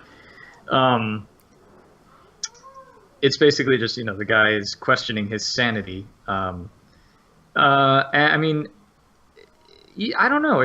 There's plot-wise and theme-wise, there's really nothing I'm drawing from really personal experience. Didn't you dress up as the characters? Wasn't that part of the making the game? What's that? You actually play the characters, right? Oh, well, that's just because I rotoscope. So okay. It's not that I like sit around and dress up as my characters to get like inspiration or anything like that. Although maybe that would help. But I mean, like, but you're personally, or at least your physical body is technically. Oh yeah, I guess the base of the game. I am literally putting myself in the game, and the fact that I'm rotoscoping a lot of the most of the animations. So. Oh, okay. Yeah, I guess that's one thing I'm doing. Well, I mean, the Golden Week deals with a lot of the Roaring '20s and the excess of that era. Sure. And, yeah. I mean, I guess. I mean, not to cut you. I don't mean to cut you off, but like just before I forget, like. Yeah. I guess more than a personal, like the personal thing that I put into each game is that I kind of I try and get a message across with each game. It's maybe um, not as well telegraphed necessarily. I think it's I'm not trying to hit people over the head with a particular message. Like, I want them to play the game and I want them to have fun. I don't want them to play a game and have the game be like, well, smoking's bad, you shouldn't smoke, or anything. Just as an extreme example, although smoking is bad and you shouldn't smoke. But I'm not trying to be preachy with my games. Like, I try and at least stick to one or two core themes for each game. Like, yeah, like a Golden Wake, basically the theme of the game is, don't let your own greed and your own ego get in, take control, because it'll ultimately end with bad things happening. Like, Alfie Banks he's driven by his motivation to succeed, and he puts that first, and so he falls because of it. And like Shardlight, the main theme that I wanted to explore, or at least the sort of thing I had in the back of my head, was the idea that when people are given the choice between a good life, or when people are given the choice between doing something that will improve their life but that is difficult or will involve a lot of work, versus continuing to live their life, which is maybe not the best, they'll generally keep living their life even though it's not the best, just because either because they have their own preconceived self-doubt or whatever. Like, it's very difficult for people to improve, or to take the initiative to improve their lives, if it involves a lot of work, or just if it seems like it's going to involve a lot of hardship, So that's kind of like the whole philosophy that Tiberius had. Like, he didn't want to make the world better because he was concerned that if it got better, then they would be attacked again. And like, people were content to just live in this horrible post-apocalyptic landscape and get by, because they could survive, but at least it was familiar to them, whereas they're afraid of or what might happen if things get better, that sort of thing. And with Lamplight City, the thing that I'm kind of exploring is the idea of closure, and like how people always seek closure and you don't necessarily always get closure. Like, people, if someone dies and you don't really know why it happened, or what the circumstances were, and you can't really get that closure of what happened here, or how many mysteries go unsolved, that sort of thing. Like, which is why I wanted to have mysteries that could go unsolved. So it's interesting to me to explore those sorts of things in games. So that's why I do it. Oh, I see it. Yeah. No, like, that's pretty much, that's what I got from, well, definitely from Shardlight. I remember that Tiberius's long speech, like, it's because, like, why is this guy such a horrible bastard, man, right? But then he actually, right. which is nice, because I was kind of worrying, like, oh no, I hope, because that's one thing you wanna, I mean, I don't know, it's one thing that people say to avoid is, just having a evil villain who is just evil because he's evil, whereas this guy had like, no, that's always boring. Like, if you're gonna, the trick to writing good villains, and I'm, this is just from my experience and from what I've learned and from what I've heard people say, is that like, no villain in any media, no good villain in any media is just evil for the sake of being evil. Like, they think they're doing the right thing, but they're not necessarily thinking beyond themselves. That's what makes a villain interesting. Because if you just have a flat, one-note, cackling, mustache-twirling, one-dimensional villain, that's boring. You want to... My main goal with every antagonist that I've made is that you want the player to, if not sympathize with them, at least understand where they're coming from. So, yeah. Yeah. And I think, most of the characters in Shardlight, I think, that comes across. You don't necessarily know that about all of them at first, but right. I think you can see that he's.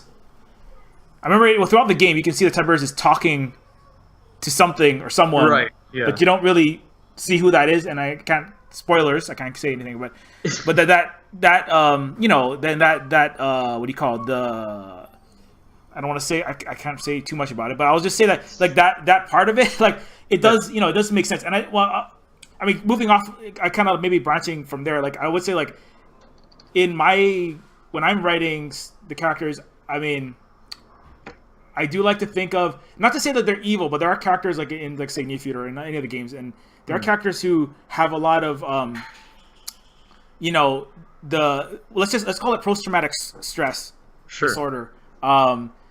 And you know, not to go into the mental health stuff necessarily, but it's post-traumatic stress, because I knew, as I said, I was a social worker, and I, you know, dealt with a lot of veterans. I'm in Hawaii. There's actually a very large military presence here.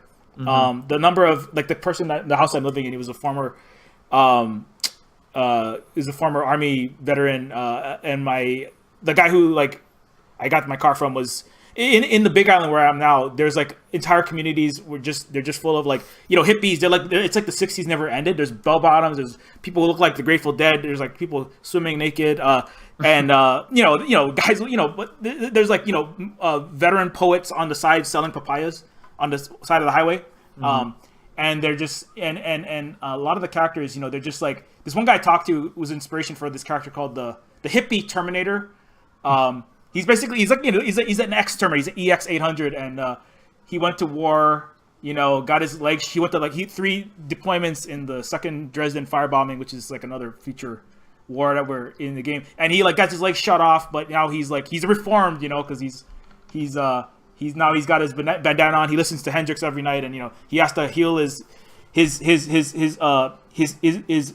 subroutines are being cured by positive thinking and namaste and, you know, peace and love, you know. And so it's kind of like, and I think that mental health, I say not mental health, but I say like mental illness and the PTSD that I saw when I was trying to help these people, trying to, you know, some of them happened to be veterans. Like some of the people I work with, they were like, you know, they'd have shell shock and all kind of stuff, and that kind of thing. Like one outgrowth of that is sometimes, you know, it's not that they want to be like evil or bad or anything like that, but, you know, bad things can happen, right? When let's say the suffering and the violence that happens in warfare doesn't end when you leave the battlefield. You know, a lot of that comes back, and I think that you know, that kind of stuff. So I think, like, I'm not sure exactly where I'm going with. But I know the Tiberius character, I will say, like, you know, he has some issues. Let's put it that way.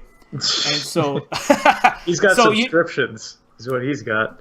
Yeah, and so, you know, it's like, but yeah. I do like, like exploring that kind of, like, you know, how certain types of negative behaviors can, like, grow out of these kind of super traumatic experiences. Not necessarily. Right. Sometimes it's war. Sometimes it's, you know, a death in the family. Sometimes it's something else. But that and then, like, you know, exploring that kind of stuff and how they're not necessarily bad, but it's just that, you know, it's like there's some things that it makes it, like, the guy, for example, the guy that I was dealing with, like, you know, the character in the game, the Terminator, he constantly is talking about peace and love, and he does, like, his mantras, he does, like, happy place breathing exercises, because if he doesn't, he goes back to terminating everybody, right? And so he goes back to the past, and so because the character, the guy who I was dealing with here, he was a veteran, but he had to constantly be fixing things. Like, he would fix TVs, he took apart, like, light bulbs and, like, Wacom tablets, and he almost took apart my computer, and I told him stop because I needed to make games. He would just be fixing things 24/7, because if he ever stopped, you know, his mind would just drift back into the war. And so anyway, so I guess the point is that, like, that kind of stuff, I find, like, that kind of examination of the characters and not and you know, what do you call the not use the kind of I don't want to say abnormal, because it's not necessarily abnormal, but just like those kind of, like, quirks of human nature and human behavior and the craziness of humanity, like that kind of stuff I really like, which is why I like a lot of the characters in Shardlight, because, well, they're all a little bonkers because it's a post-apocalyptic wasteland, so, like, you know, it's hard to stay sane in that situation. But anyways, yeah. So what, let me ask you one more. I gotta ask you about the character of what is that guy? Shoots. Did I ask you about Amy? No. You didn't ask me. No, I don't believe you asked me about Amy. Oh, okay. Yeah. Well, who plays Amy? Voice actor? Yeah. Amy's played by Shelly Shinoy, who is she's been in a lot of Wadjet Eye games, and she's actually the casting director for that Dave uses for his games. And I mean, she's local here to New York, and I've actually taken a couple of voice acting classes with her, and I used her as my casting director for Lamplight City, and yeah, she's really good. Oh, awesome. Yeah, because I like the voice acting. It sounded like, I mean, it's definitely a Wadjet. I mean, well, yeah, Shardlight wasn't a Wadjet Eye game, so it makes sense that that's one thing I noticed. I mean, all the Wadjet Eye games, it's almost like watching a TV series. Like, you know, I mean, it's pixel art, but you know, the storytelling and the voice acting and the what do you call? It's like very cinematic, I think. Sure, and I mean, I think Dave started using Shelly on. I know she was in Blackwell Unbound. I don't know if she was doing casting at that point, or if Dave was still just like casting. But I know that I'm pretty sure he started using her as like casting director in that capacity for the last Blackwell game. So from Blackwell, or maybe, yeah, I think so. Yeah, because I think he was still casting more or less people that he had worked with, like the same stable of actors for the games before that. But yeah, like she has a pool of actors that she has, but it's always growing, which is cool. So then that way, you know, like you always want to use the people you know that are going to do a good job. Like for Lamplight City, I gave preference to actors that I had worked with before.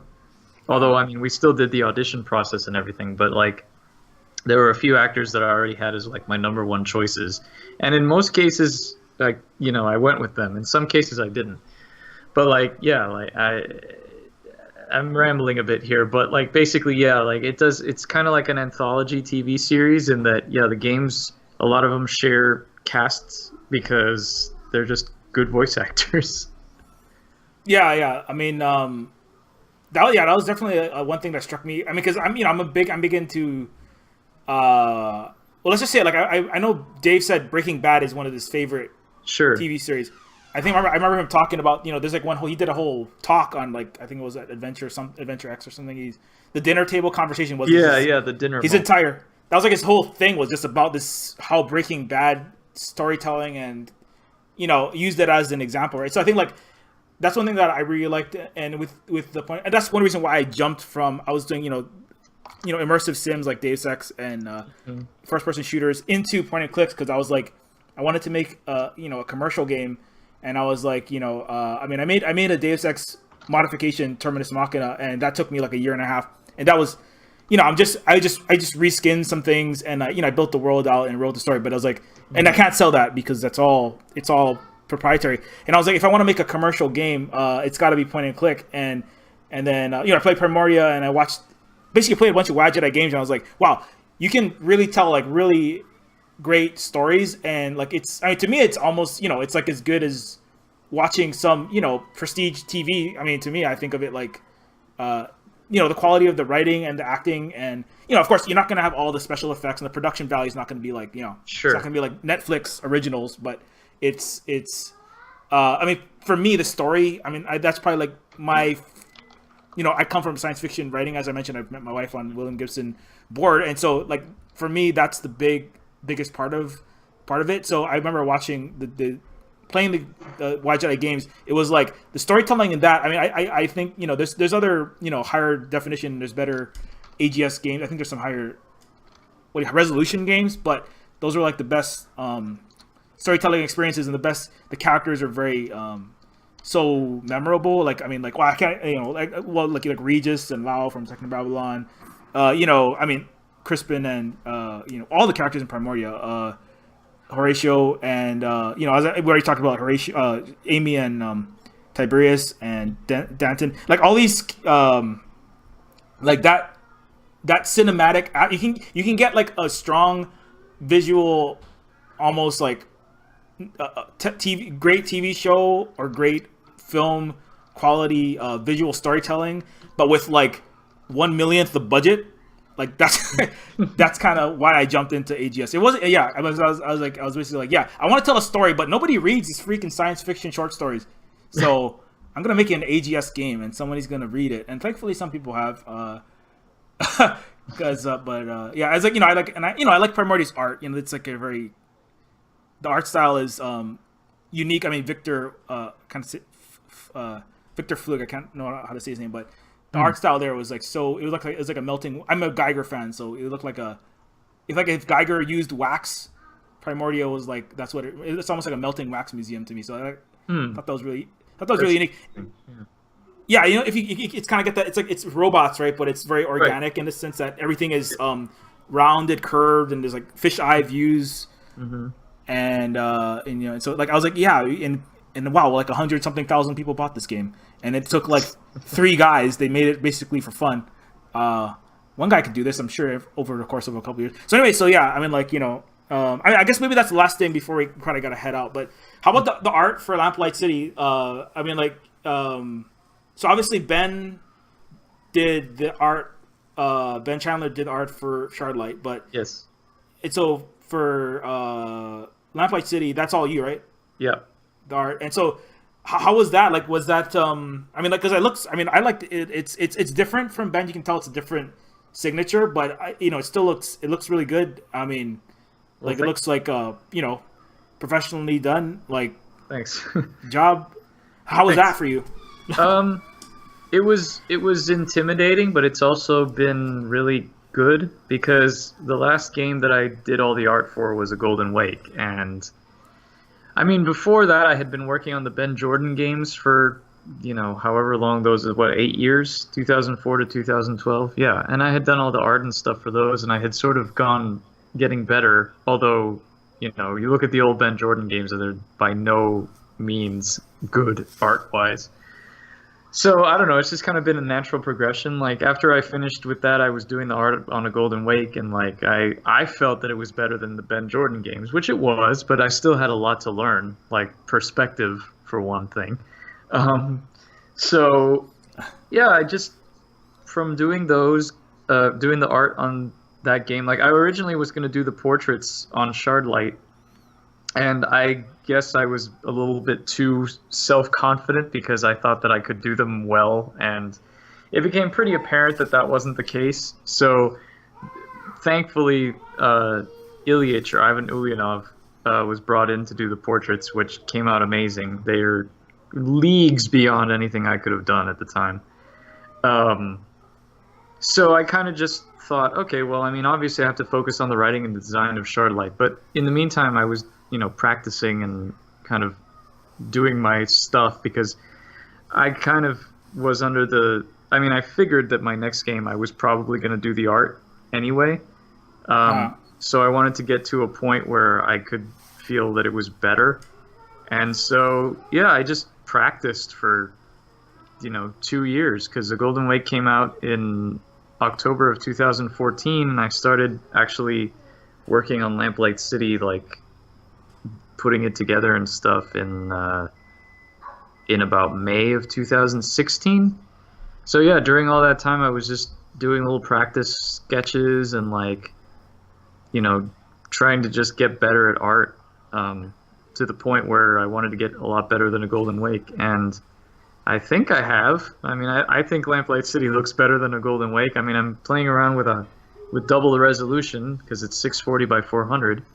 And actually, I mean, even still, throughout the process, I've learned more because originally my backgrounds were scaled down to 640 by 400 from like 960 by 600, which is still how I'm doing them.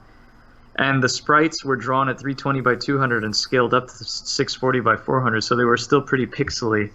And a lot of people were like, oh, that doesn't match. And I was like, oh god, I don't want to have to redo this. But because I had tried doing higher resolution sprites, and I just hadn't gotten good results. And I was convinced that I couldn't do it. So I was like, well, I'm going to have to do it this way. But then one day I was just like, all right, you know what? I'm gonna try. I'm just gonna try again. And I did it, and it came out looking pretty good. And I was like, well, let's see if I can be consistent. And I was just like, all right, I can do this. So then I redid a bunch of my sprites, and now I'm doing the sprites at the proper resolution. So that was the thing I learned too. So yeah, I'm still learning. I'm still trying to get better so that my next game will look even better. But yeah, it's just been a matter of practicing. I see. Yeah. It's yeah. It definitely looks. I don't know if I've played all of the older games of yours, but I mean, from what I've seen, yeah, it's definitely like a big improvement. And yeah, you jumped up the resolution, so yeah, that's gonna. I know even for Unavowed, as I understand, that was kind of a learning experience. As I think the last podcast you talked about that with with Ben. Yeah, so I mean, it's always the trick is that you don't want it to be so much of a learning experience that like the first backgrounds you do are so different from the later ones that you then feel tempted to go back and redo them. Yeah, but yeah. No, I definitely felt tempted. Well, with Neophyte, I definitely was like, looking back, and I was like, oh, Jesus. Like, I didn't really realize it till like later on that I was like, oh man, yeah, some of these, they don't all the quality varies. Let's put it that way, and so I didn't. But I was like, yeah, I was definitely out of time. Like, I was like literally had no money for rent, so I was like, I gotta put this freaking thing out. That's another thing too. Like, you definitely have to take into consideration you can't. I mean, if you have the luxury to spend all that time on improving or just like all that stuff, then great. But if you want to get the game out within a reasonable amount of time, you can't be wasting time learning stuff. You just best to just bite the bullet and just save it for the next game, like. I mean, I kind of regret that I didn't do Lamplight City in 640 by 360. But by the time that I realized that I had done so many backgrounds and everything that it was totally not worth going back. Like my next game I'll do in 640 by 360, so it'll be widescreen. Oh, what was it? It's 640 by what? It's 640 by 400. Oh. So it'll have, like, it already has letterboxes just by design on the top and the bottom. But if you play it in its normal resolution, you're going to have black bars on the side too, which is fine. I could live with that. Whatever. Yeah. I mean, like, the big thing, I mean, I don't know, this year with AGS was the Windows Creator Update caused a lot of black screens in 2017. That was a big... there's a lot of reports of that, let's put it that way. I know that's... It's still an issue. So, I mean, like, I think, I mean, you can never dodge all the bullets, and... I mean, they got, so, Neophyte came out, there's a lot of, there's different reactions. It's really funny, because I read some of these reviews, and, like, one person's, like, of the Neophyte review, and it's, like, one reviewer is, like, a lot of this voice acting is, like, on par with AAA games, and the next one's, like, this voice acting is terrible, it sounds like a bunch of news just yapping into a crap mic, like, and it's like, and then one is like, this is like, this artist should be in a museum. And the next one's like, oh my God, what kind of kindergartner made this art? Again, it just goes to the old adage of you can't please everybody all the time. And that's another thing too. Like, it's always, like, I always say this, and I always break my own rule anyway, which is don't read the reviews and don't read the comments. But, like, it's good to read some of the reviews at first, because that way, like, if you see a lot of the same people saying the same things, that the issues, then what you can fix for next time. But reading reviews after a certain amount of time really doesn't tell you anything new that you didn't already know. And if somebody comes along and just trashes your game, it's not going to make you feel good. So yeah, it's like, I mean, thankfully, like, I mean,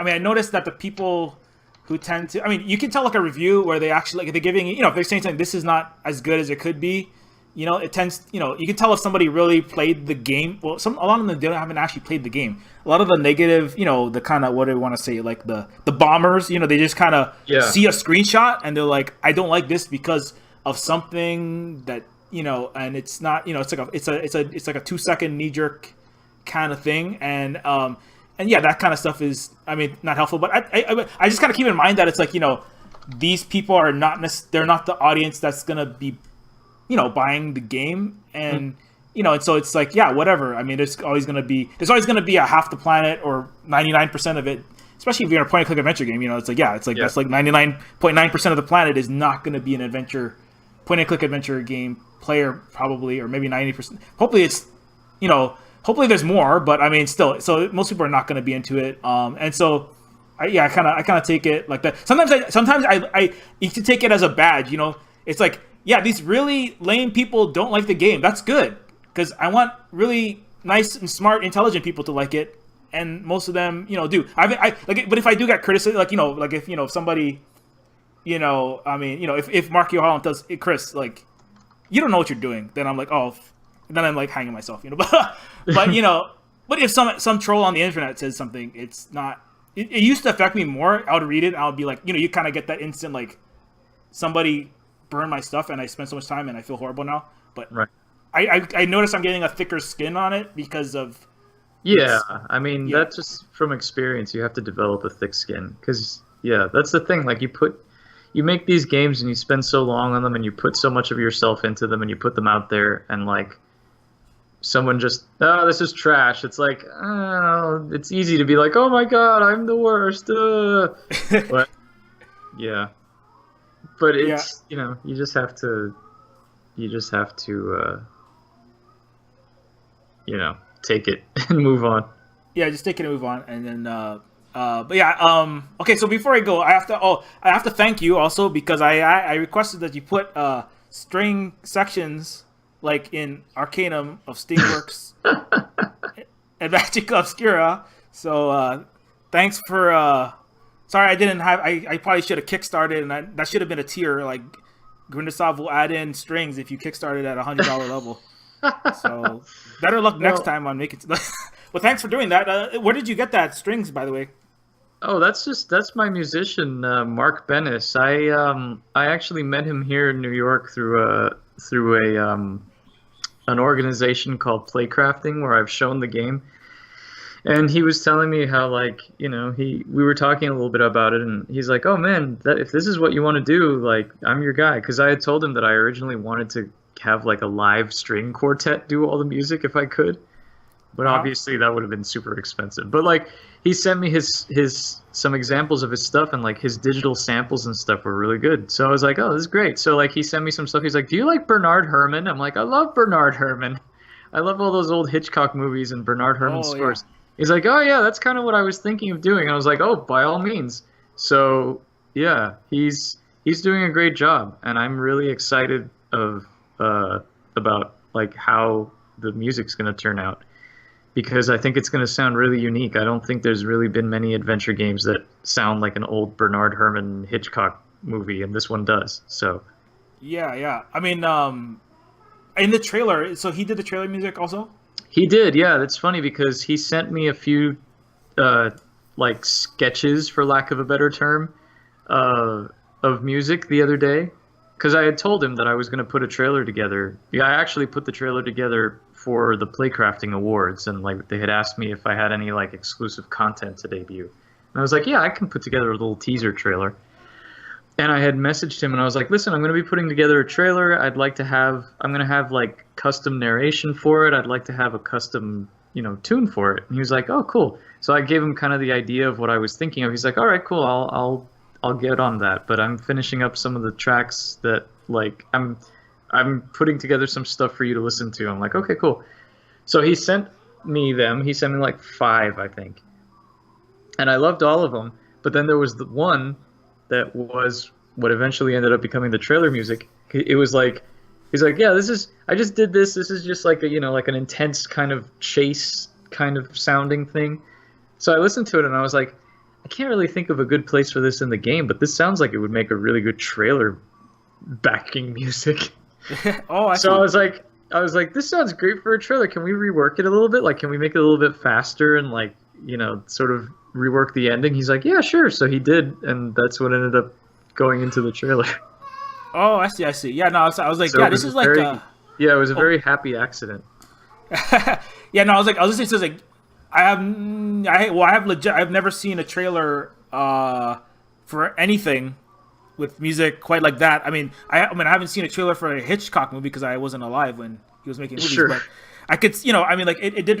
I definitely got like the I don't know, not like necessarily Psycho, but you know, that kind of atonal, or you know, like just that Bernard Herrmann's signature sound, and I'm a huge fan of it. The first soundtrack I ever wrote, because I actually took film composition in college. The first soundtrack I ever had to write was for, it's like a little short student film, but they wanted something like the Taxi Driver soundtrack. Cool. Taxi Driver, right? Yeah. So, and I can't remember, they Hold Me Close. I forget the name of the song, but that's the soundtrack from that. And so that was like my first attempts at soundtracking, and I soundtracking a feud was trying to get that kind of Bernard Herrmann, hard to even say. It's like very like moody. It's very like New York urban 70s sound, and with a lot of strings and saxophones. Yeah, and that one had saxophone. Yeah.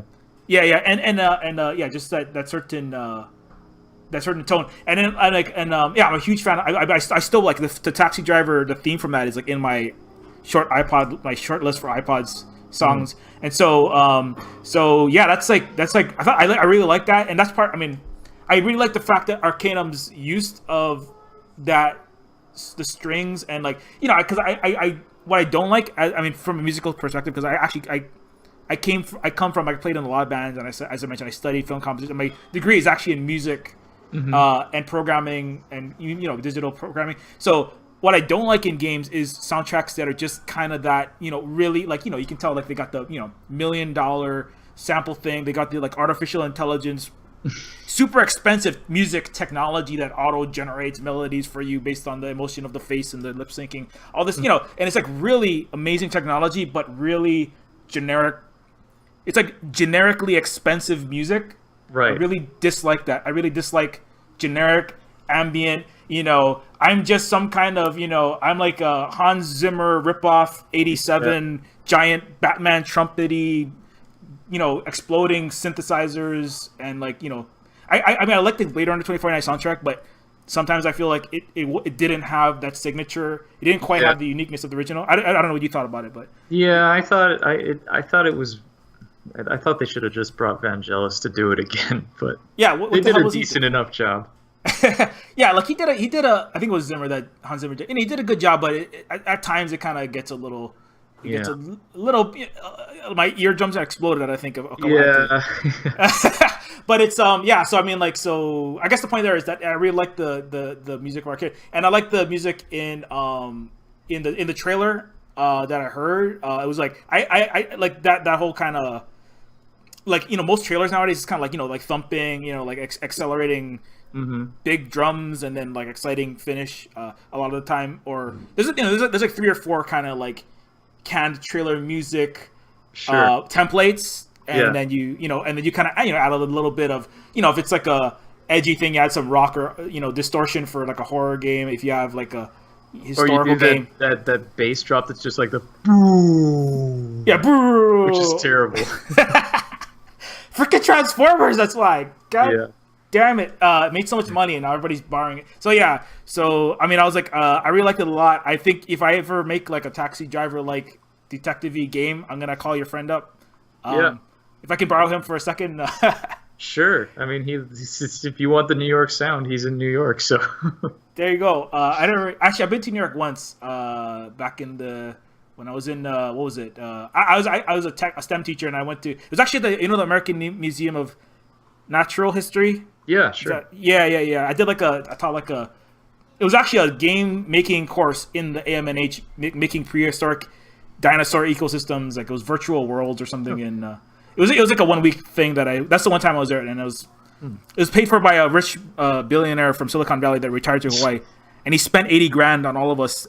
Wow. That he never made back. It's one interesting thing is I just make this joke 10 times, but if you want to know what happens to Silicon Valley magnates and what will probably happen to Jeff Bezos and Bill Gates when they turn 60 and they have a midlife crisis, they retire to Hawaii and they start game companies. This is what happens. Okay. I've worked for 3 of them. I swear to God. One was a Microsoft executive. I worked for a Microsoft executive. I worked for the biggest independent game developer in San Francisco. He retired to Hawaii.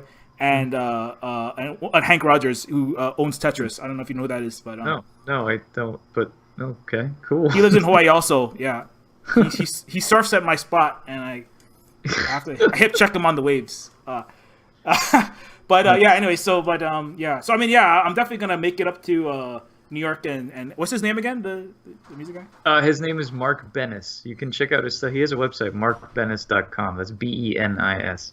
Mark Bennis. Okay, there you go, Mark. There's your shout out. But also, I'm gonna be calling you up one day. Anyway, so yeah, we're gonna be calling it a day because I gotta go. I have family here, but it's gonna be it's been everybody immediately stop what you're doing.